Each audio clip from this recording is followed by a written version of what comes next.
عیسیٰ کی ماں اب صبات کی بہت ہی انسلٹ کرے گی باتوں باتوں میں، لیکن اب تو صبات بیچاری پھنس چکی ہے۔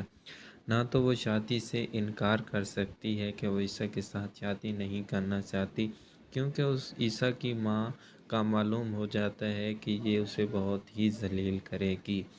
لیکن اب وہ انکار نہیں کر سکتی کیونکہ عیسیٰ بھی اسے بہت پیار کرتا ہے اور اس نے بھی شادی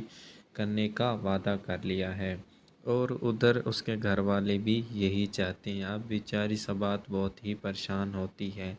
دکھاوے کے لیے عیسیٰ کی ماں بہت سارے زیورات اور چیزیں لے جاتی ہے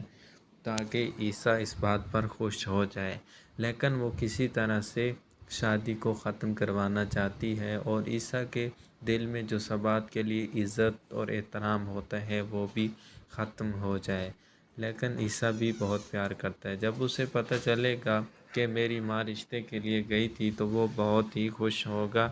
اور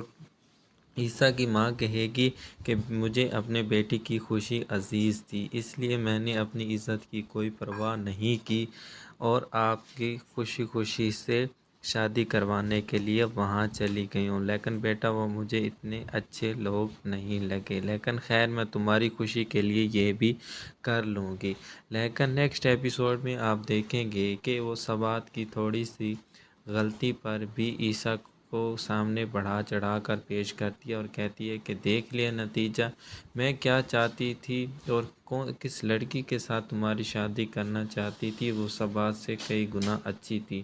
لیکن میں آپ کی خوشی کو میں نے عزیز رکھا ہے، لیکن اس لڑکی کے تو اب پر نکل آئے ہیں اور اس کا بیہیویئر بھی گھر والوں کے ساتھ اچھا نہیں ہے۔ تو اس پر عیسیٰ کہتا ہے کہ صبات بہت اچھی لڑکی ہے اور میں اسے سمجھاؤں گا اور وہ اب ایسا نہیں کرے گی۔ ادھر حارث نے بھی ایمان سے بات کر لی ہوتی ہے کہ جیسی عیسیٰ بھائی کی شادی ہوگی تو ہم بھی اپنی شادی کی بات کریں گے۔ تو ایمان کہتی ہے کہ یہ کام تھوڑا جلدی ہونا چاہیے، میں اتنا انتظار نہیں کر سکتی۔ تو پھر حارث بھی اپنی ماں سے کہتا ہے کہ عیسیٰ کی شادی کر تو رہی ہیں آپ، تو میری بھی ساتھ میں کر دیں۔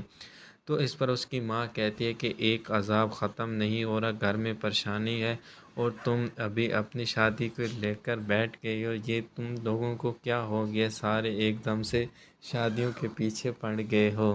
تو حارث بیچارہ چپ ہو جاتا ہے اور کہتے ہیں ہماری بات تو آپ تو زہر لگتی ہے، لیکن جب عیسیٰ نے صبات بھابھی کے لیے بات کی تو آپ تو فوراً سے مان گئی۔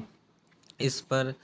عیسیٰ کی ماں کہتی ہے کہ آپ ابھی اس کو بھابھی نہ بولو، ابھی وہ تمہاری بھابھی بنی نہیں ہے۔ تو اس پر حارث کہتے ہیں کہ بن جائے گی، آپ نے تو عیسیٰ بھائی کی ہر خواہش کو پورا کرنا ہوتا ہے۔ تو اس پر اس کی ماں کہتی ہے کہ میں جانتی ہوں کہ مجھے اس گھر کو کیسے چلانا ہے اور سارے سسٹم کو، تم ابھی بچے ہو اور نادان ہو، تمہیں تو کچھ پتہ بھی نہیں ہے، نہ کوئی بزنس کی سوجھ بوجھ ہے اور نہ ہی کسی اور کام کی۔